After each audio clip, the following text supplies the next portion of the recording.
പോകാം. 67ാമത് സംസ്ഥാന സ്കൂൾ കായികമേളയിലെ മത്സരങ്ങൾക്ക് ഇന്ന് തുടക്കമാവുകയാണ്.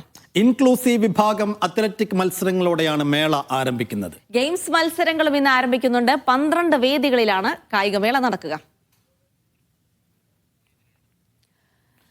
നിതിൻ സേവിയർ ഉണ്ട് തിരുവനന്തപുരത്ത് നിന്ന് വിവരങ്ങൾ നൽകാനായി. അങ്ങനെ നിതിൻ, ഇന്നലെ ആഘോഷപൂർവ്വം ഉദ്ഘാടന ചടങ്ങുകളൊക്കെ നടന്നു. ഇനി മത്സരങ്ങളൊക്കെയാണ്, ഇൻക്ലൂസീവ് മത്സരങ്ങളാണ് ആദ്യഘട്ടത്തിൽ നടക്കുക എന്നുള്ളത് കൂടിയാണ്. അപ്പോൾ ഇന്ന് എന്തൊക്കെ മത്സരങ്ങൾ ഷെഡ്യൂൾ ചെയ്തിരിക്കുന്നത്, എത്രത്തോളം തയ്യാറെടുപ്പ് ഒരുക്കങ്ങളിൽ, എത്രത്തോളം സന്തോഷത്തിലാണ് കുട്ടികൾ, എന്തൊക്കെയാണ് അവിടെ നിന്ന് ഗെയിംസ് വേദിയിൽ നിന്ന് കാണാനെന്ന കാഴ്ച? എന്താണ് ഇൻക്ലൂസീവ് മത്സരങ്ങൾ എന്നുകൂടി പറഞ്ഞോളൂ നിതിൻ.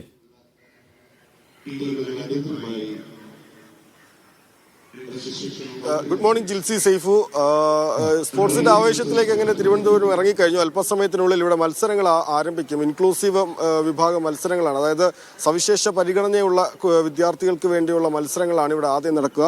അത്ലറ്റിക്സ് മത്സരങ്ങൾ ഇപ്പോൾ ഇവിടെ ആരംഭിക്കും. ഒപ്പം തന്നെ ഇത്തവണ പുതിയതായി 2 മത്സരം കൂടി ഇൻക്ലൂസീവ് വിഭാഗത്തിൽ ഉൾപ്പെടുത്തിയിട്ടുണ്ട്. ഒന്ന്, പെൺകുട്ടികൾക്ക് വേണ്ടി ബോഷ എന്നൊരു കായിക ഇനം ഉൾപ്പെടുത്തിയിട്ടുണ്ട്. അതെന്താണെന്ന് ചോദിക്കരുത്. മറ്റൊരു കായിക ഇനം അത് പുരുഷന്മാർക്കുണ്ട്, അല്ലെങ്കിൽ ആൺകുട്ടികൾക്ക് വേണ്ടിയുള്ള ക്രിക്കറ്റാണ്. ഈ 2 ഇനങ്ങൾ കൂടി ഉൾപ്പെടുത്തിയിട്ടുണ്ട്.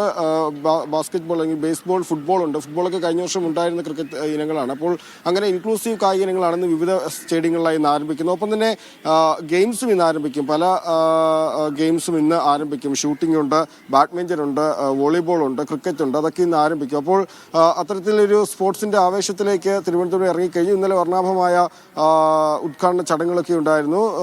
മുഖ്യമന്ത്രിയുടെ അഭാവത്തിൽ ധനകാര്യമന്ത്രിയാണ് കായികമേള ഉദ്ഘാടനം ചെയ്തത്. ഈ കാലാവസ്ഥ പ്രതികൂലമായതിനാൽ കൊച്ചിയിൽ നിന്നും മുഖ്യമന്ത്രിക്ക് കൃത്യസമയത്ത് ഇങ്ങോട്ടേക്ക് എത്താൻ സാധിച്ചില്ല. അതുകൊണ്ടാണ് ഈ ധനകാര്യമന്ത്രി ഉദ്ഘാടനം ചെയ്തത്. വലിയ ആഘോഷമായിരുന്നു.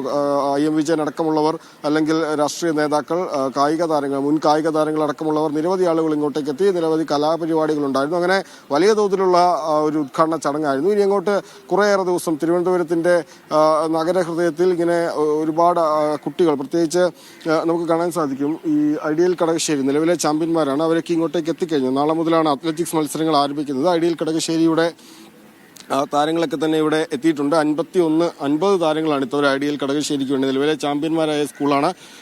നിലവിൽ മലപ്പുറത്തിനെ ചാമ്പ്യന്മാരാക്കുന്നതിൽ നിർണായക ശക്തി, അല്ലെങ്കിൽ നിർണായക പങ്ക് വഹിച്ചൊരു ടീമാണ്. അപ്പോൾ ഈ ചാമ്പ്യൻ സ്കൂളുകളൊക്കെ എത്തുന്നുണ്ട്. കോതമംഗലം മാർബേസിൽ വൈകിട്ട് ഇങ്ങോട്ടേക്ക് എത്തുമെന്നാണ് നമ്മൾ മനസ്സിലാക്കുന്നത്. അപ്പോൾ അത്തരത്തിൽ സ്പോർട്സിൻ്റെ ഒരു ആവേശത്തിലേക്ക്, അല്ലെങ്കിൽ അത്തരത്തിലുള്ളൊരു പോരിലേക്ക്, പ്രത്യേകിച്ച് ഭാവിയിലെ കുട്ടികളെ കണ്ടെത്താൻ വേണ്ടി, അല്ലെങ്കിൽ ഭാവിയിലെ കായിക താരങ്ങളെ കണ്ടെത്താൻ വേണ്ടി നടത്തുന്ന വലിയൊരു ടൂർണമെന്റ്, പ്രത്യേകിച്ച് ഇന്ത്യയിലെ ഏറ്റവും വലിയ കായിക മാമാങ്കം എന്നാണ് സർക്കാർ തന്നെ അവകാശപ്പെടുന്നത്. അല്ലെങ്കിൽ അതിനുവേണ്ടി വലിയ ഒരുക്കം, പ്രത്യേകിച്ച് മന്ത്രി വി ശിവൻകുട്ടിയൊക്കെ ഏത് നേരവും ഈ സ്റ്റേഡിയത്തിലൊക്കെ തന്നെയുണ്ട്. അദ്ദേഹം എല്ലാ കാര്യങ്ങളും കൃത്യമായി തന്നെ നിരീക്ഷിക്കുന്നുണ്ട്. എല്ലാ കാര്യങ്ങളിലും എന്തൊക്കെ ആവശ്യങ്ങളുണ്ടെങ്കിലും അതൊക്കെ ഉദ്യോഗസ്ഥരുമായി സംസാരിച്ച്